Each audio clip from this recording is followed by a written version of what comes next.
クロスディグ101始まります。今回のテーマは AI 時代のビッグテックの生存戦略とはです。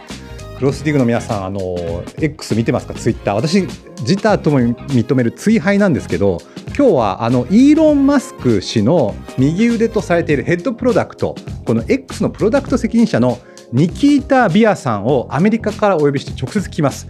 やっぱり X っていろんな批判も含めていろんな議論があるんですけど、中の人が何を考えてどうやってこの X、ツイッターを設計しているのかを今日徹底的に聞こうと思います。なかなか日本のメディアで出てこない人なので相当貴重なインタビューになりますし、これからのビッグテック SNS がどうなるのかいろんなヒントが詰まっていると思いますし、明日からですねこの X を見る目も変わるかなと思います。今日は3つに分けてお届けします。1つ目、2026年 X の現在地。2つ目、生成 AI 時代の X。そして3つ目、5年後の X が描く未来です。では早速 X のプロダクト責任者のニキータ・ビアさんをお呼びしましょう。So Nikita Bia san, welcome to our show. Thanks for having me. I'm excited to be here. You're the head of product at X, and you're in charge of feed optimization, creator features, and you're in charge of the spam counter measures. So you're here in Tokyo, and Japanese people love X. I think 2/3 of our populations are on X every day. And have you heard the term tsuihai? No. What is So that? tsui is Twitter. And Yeah. high is hygiene. It's like an exhausted person. So being exhausted by doing Twitter too much. And I'm also a tsui high. So I'm always on X. It doesn't seem like a negative term. It's like there's a nuance to it. Yeah. So tsui high, yes. I think I belong to that group. Yes. Yeah. So why are Japanese people so active on Twitter? I mean, sorry, X. I always say Twitter. It's fine. Okay. I think when I look at why, what the communities that X really resonates with, what is an X user like? And they're really smart, and they demonstrate their intellect through conversation, and they're deeply passionate about their interests, about their hobbies. And I think those qualities are very common among Japanese people. And I think that's what makes X exceptional as a platform, and also what makes, I think, Japan exceptional as a country. So how about the statistics compared to other parts of the world? Is Japanese users are like high engagement? There's high engagement. Yeah, they spend more time on X than any other user group and any other country in the world. More than United States? Yeah, at the per capita level, absolutely. Wow. Yeah, it's one of the highest penetration social networks in history in a country. Do you like Japan? Have you tried any Japanese food? I love Japan. This is my third trip here. It was such a relief when my plane landed. I was immediately got some. I got yakitori and Yakitori. it was the chicken on sticks. Yeah. The barbecue here, the meat is delicious. I really enjoy just the cuisine. I mean, even outside of Japanese food, the Italian food here is incredible. So it's always a relief to land and experience it. So let's start with what is X in 2026. So this is a Japanese news article, and the latest news was about you making a difference, that respecting original content and getting rid of people who steals other people's video, post it on themselves, and creates monetization. So could you walk us through about that? Yeah. So we've been trying to create a creator rev share program. We doubled the amount we're paying creators this last year. And we're trying to make a fair and equitable and also just rewarding system for people that produce unique content for X. We saw, a few accounts that were abusing the system a bit. Yes. And we act very quickly. And we have since built a system to identify who the original author of any piece of content is. And it's been working very effectively. A lot of original creators have seen their payouts increase. And I think as we look forward into the future, there will be a lot of exclusive content on X that you can't get on any other product. So I know you cannot disclose the details of algorithms, but what's the basic principle idea behind the product? What do you value most? I mean, the algorithm attempts to find out what's the most relevant thing for you at a given time through how you engage with individual posts. But the essence of X has always been a pulse on humanity. It's the frontier of knowledge. It's the frontier of news. It's where you go to get this kind of authentic view into what people are talking about. Yeah. How about the auto translation? Because a lot of Japanese users love your post, Nikita, because they're reading your posts in Japanese, which is a cool thing because, Japanese posts are translated to English and other languages and vice versa. So what was the decision behind this and how are you seeing the reactions? Yeah, so one thing that Elon has always said is that X is the global consciousness of the world. And to actually realize that vision, you have to be able to make sure content can cross borders, can cross cultures and languages. And as an AI company, we had this opportunity where we had this huge amount of compute to process every single post on X and translate it for users in other countries. And it was really amazing when we saw it start to take off. Yes. It was I remember it was a Japanese account that was complimenting a group of Americans on their barbecue skills. Yes, I saw that. And then the Japanese users started sharing how they do barbecue. Right. And it suddenly, like that was a spark that led, I think, to me, it's like the largest cultural exchange in human history. And I think what I saw on the American side was that Americans had realized that Japanese users are some of the best posters in the world. Okay. They truly understand how the platform works. Are Japanese posts different from the other parts of the world? I think there's some that are extraordinarily funny. I think the sense of humor is amazing. And the passion and the knowing how to spread a message on the platform. And I think Japan's exceptional at that. It's I remember I read a post from a popular account on X in the United States. His name is Rune. And he said when auto-translate was released, it was like first contact. He suddenly realized that there was a world of better posters and he had access to it suddenly. Wow. So I've been in this digital media sphere for 10 years. And I also kind of co-founded a digital company. And until now, I felt that there was like a thing as like a Japanese internet and the English internet, because even the World Wide Web is supposed to reach worldwide. The Japanese content were within the Japanese internet community. So I think this really opened, and this felt like the real internet after your revision. Yeah. I think what it demonstrated is that we're more similar than we are different. And I think language was one of the biggest constraints. And I'm really excited to see it be applied even beyond just text posts. Our aspirations are translating video, translating articles. Essentially, all the content on X should be accessible for anyone from anywhere in the world. Is working at X different from the startup you founded or other digital platforms? Yeah, I think the users on X, they're extraordinarily smart. They're high agency. They're very influential. Why is that? So I read this really great post, and it was that X is a bet that your in real life identity is undervalued. Undervalued, okay. And that the public articulation of it will lead to a repricing. Interesting. Does that make sense? Yes, interesting. Yeah. And I think X is very exceptional at doing that. It's this pure meritocracy of ideas. And that's an incredible product to be working on because it's so empowering to users. And you could be anyone and you could reach out to them. They'll talk to you. I reached out to Elon Musk. He engaged with me. And you got your job. And here I am. Yeah. And we see that every day is this ability to reach. It's a tool of social mobility.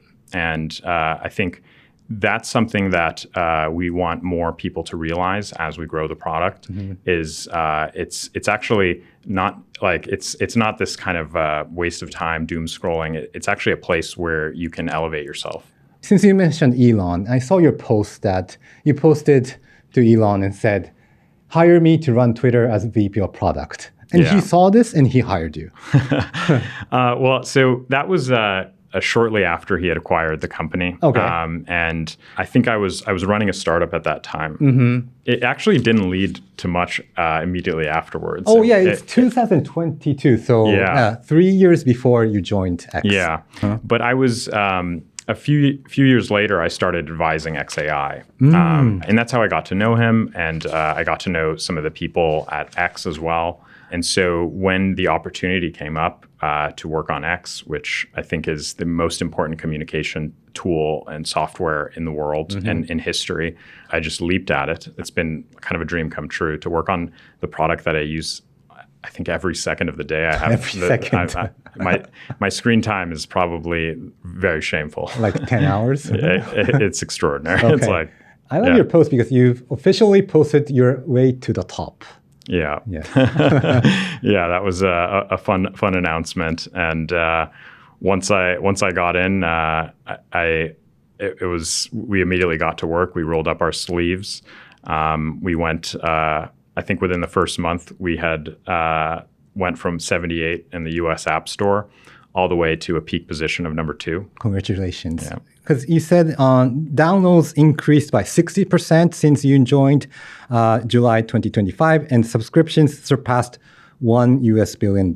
And existing user in-app time increased by 20%, and new user in-app time increased by 43%.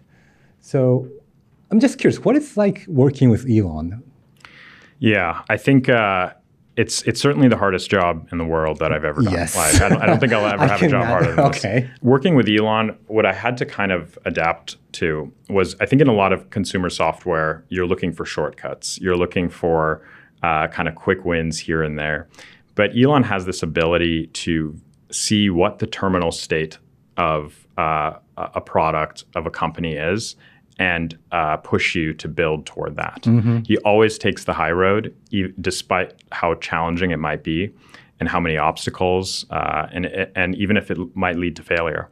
And in the case of rebuilding the algorithm, for many years, Twitter had only made incremental changes to it, but it was on kind of obsolete technology, obsolete science in terms of machine learning. And so rebuilt it from scratch. It was a very tough 2 months, and I worked closely with the algorithm team to make sure that the feedback from users was being heard. We still have a lot of work to do. I think surfacing original content and things like that, we still have a lot to do, but I'm glad Elon pushed us to do the hard thing. Obviously, he's a heavy, he's always on X. Maybe he's tsui-hai in Japanese, the term I introduced.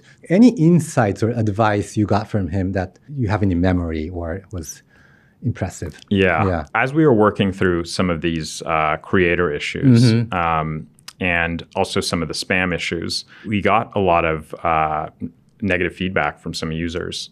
And as we looked into it, many of these users were the ones that were abusing the system the most. And Elon said the loudest people will always be the ones committing the worst forms of fraud. And so that was a really great lesson as I synthesized the feedback on the platform, because naturally you might think, oh, did we do something wrong? And we certainly make mistakes all the time, but we have noticed that we have to calibrate and process the feedback that we get. Okay, let's go into part 2, X in the age of generative AI. I know you're the head of product of X, so I'll ask about AI in general. So, we have OpenAI, ChatGPT, and Anthropic, Mythos. And lately, Google announced that in Google I.O. that they're really focusing on AI. So in Japan and throughout the world, when we try to search, we began the conversation with AI, AI agents. So in the world we live in, we communicate with AI maybe more than human beings. So what would be the strengths of X as a product in the age of AI? So I think the strength of X is actually almost the opposite sometimes. It's a pulse on humanity. You consume the posts on X. You go to X to read primary sources. It's to read actual people's opinions and voices and interpret how the world is interpreting an event or a piece of media, a piece of content. But with Grok in X, what it helps you do is synthesize that information. It helps understand it, explain it, translate it, fact check it. and summarize it also. We use AI for our personalized trends. That's so on the trending tab, you'll see trends based off of the posts that are relevant to you. Yes. I think the way we're going to be using AI is going to be to complement the authentic human voices on the platform. Do you think people still want to make, have a conversation with a real human being rather than like simple AI? Yes. AI chatbot. Yeah. And I think, and this actually is really adjacent to some of the spam challenges that all social networks have been facing with AI, because now it's so easy to programmatically pretend to be a human. Yes. And the spam challenges that X faces are very personal to me, and it's deeply important to the company because it obfuscates that pulse on humanity.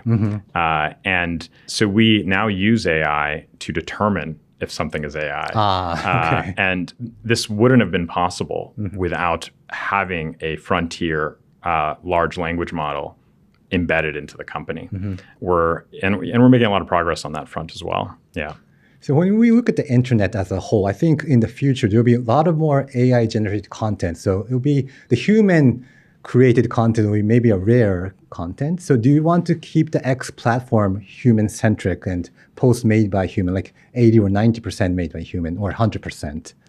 I think all the posts should always be made by humans, but the content they create, AI is a tool to produce content. It's a tool to express creativity in ways that were previously not possible. I post AI videos all the time, and I think you posted a picture of like a pig or it's Nikita Bohr. Nikita Bohr. So it's like a pun. It's a big meme that I've leaned into. Okay.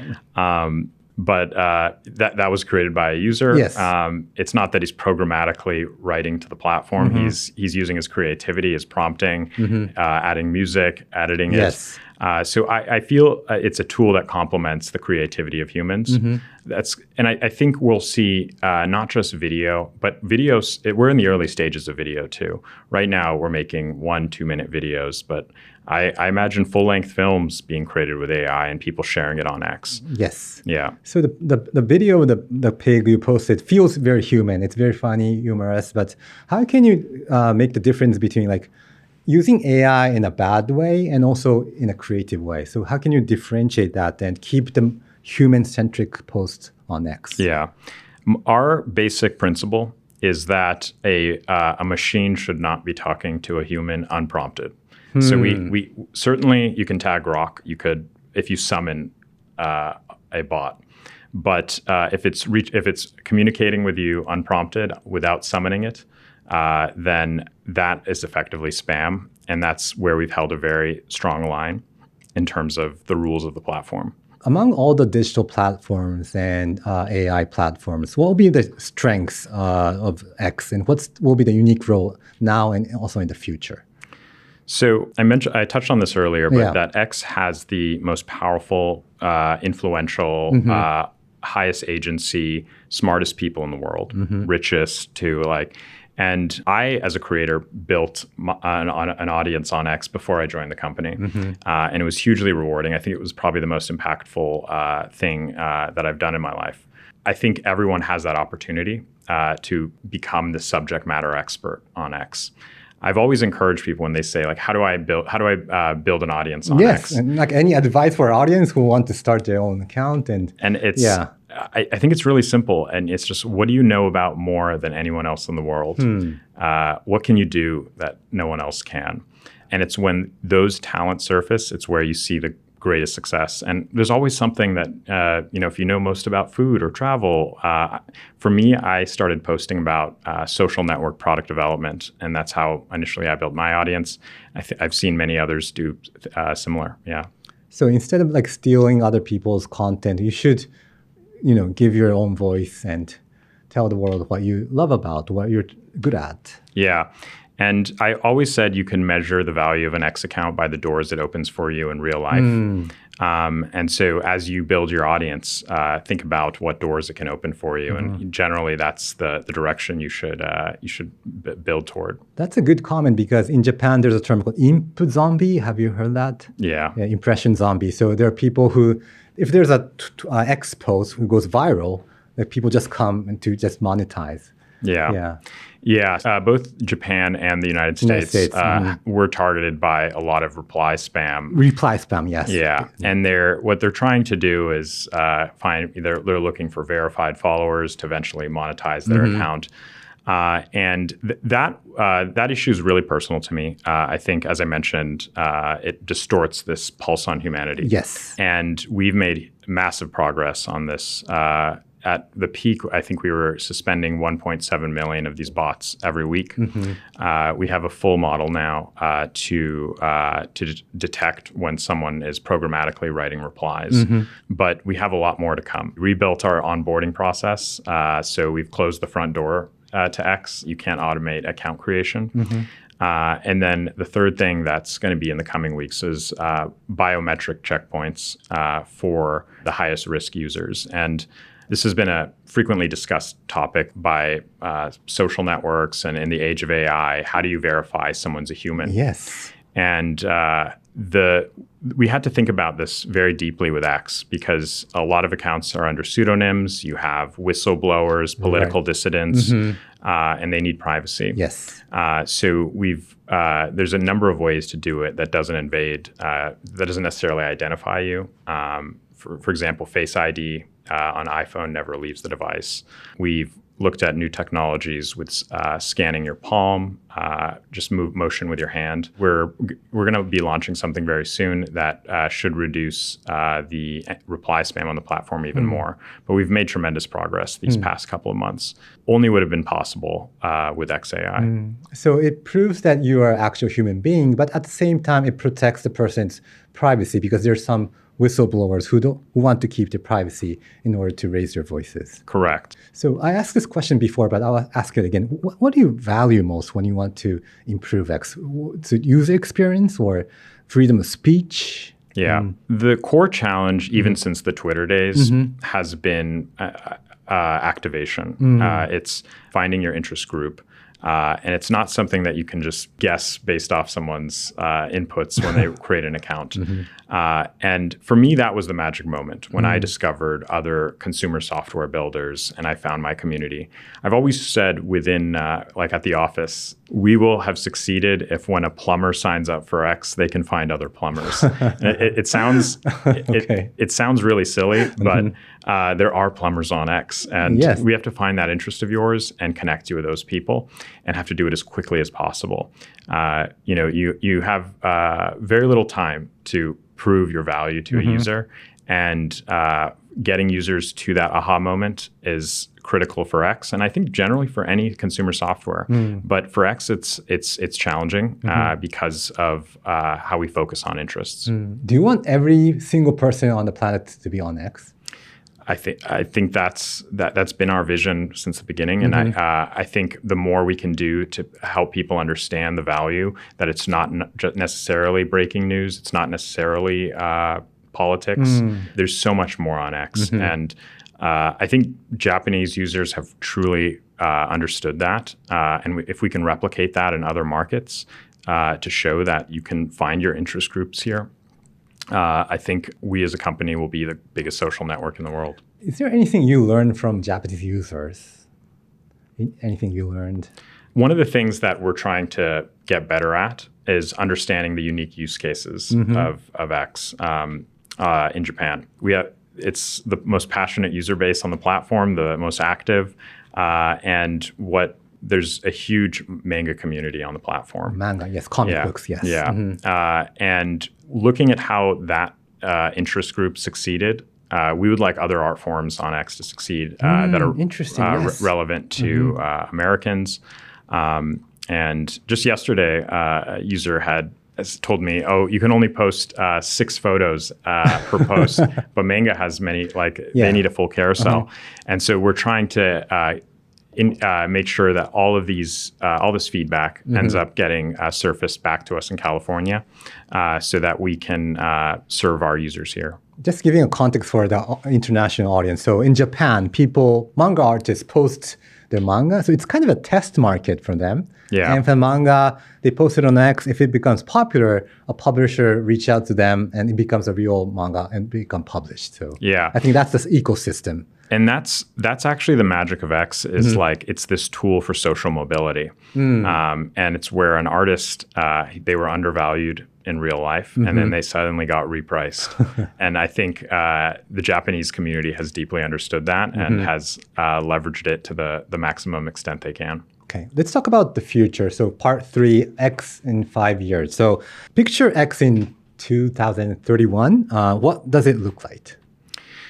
It's a good question. We touched a little bit on how video generation, I think, will grow to be beyond just these 2-minute clips. It'll become long form. But I think one of the things that we've discussed a lot is with code generation, software can become a form of expression. You could make a game that you post on X that others can play. And there was a moment where, photos became the form of expression that was democratized by Instagram. Video was democratized by YouTube. I think the next kind of chapter of human expression will be using expressing yourself with software. I think that's what large language models have done exceptionally well, is making everyone a software developer. And now with Grok Build, our new coding model, we're seeing people create these amazing new products. And I'd love to see that content. It's content or software shared into Timeline where you could play a game with your X username. But yeah, I'm very excited about software as this form of expression. Wow, so you're saying that instead of like posting a video or a text, people post software? It could be an interactive video. It could be, it's not going to be one directional anymore. And I think that's what the power of software. And with X, you can get distribution. So in the same way that a manga artist gets distribution on X, a software developer gets distribution on X, but now everyone can create software. We created a new web viewer recently that was geared toward writers. We wanted journalists and authors to be able to get more reach on Timeline. So you could now, as you read, the post drops to the bottom of the screen. Yes. And I stumbled across someone making a game that allowed you to be an X while you play the game. And so That's creative. Yeah. So I think we'll see that in the future more and more. So will we still be calling posting it, or what will be the term for that? Or it's a good question. I think posting will always be the core unit of it's the verb of X, and it's the atomic unit of everything. Live streaming is certainly a big part of X, and we're going to be investing heavily in that in the next quarter. Like doing live shows. We can do this show on X live. Yeah. Okay. We want to reward those creators too. So I think live streaming, video, code gen will all be a big part of X. We have some of the best people in all these categories today. We have celebrities, we have the AI researchers. So I think a lot of these things are very complementary to our future.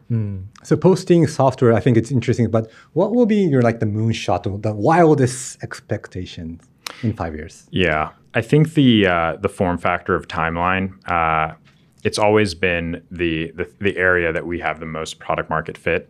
But a lot of users have leveraged the API to create new forms of interpreting the timeline and consuming it.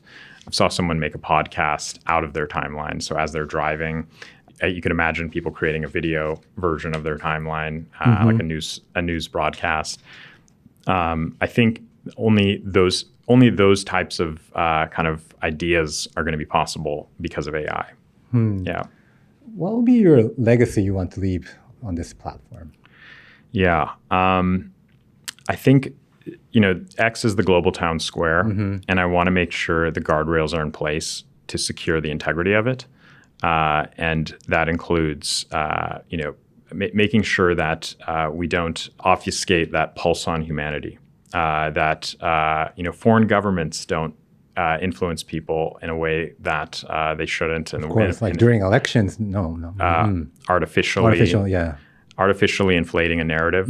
I think that is one of the core challenges of X, but also one of the core values of X is that you could reach anyone, but that makes us have a big target on us. Right. And so we've been investing heavily in the guardrails to ensure that the global town square is protected into the future. And So we need to wrap up. Any final comments for our audience? Any final words? I think come on X. Okay.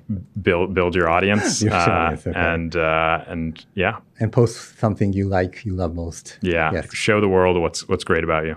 Okay, Nikita, Bia-san, thank you for joining our show, and I hope you enjoy your time in Japan. Thank you so much. It was a pleasure.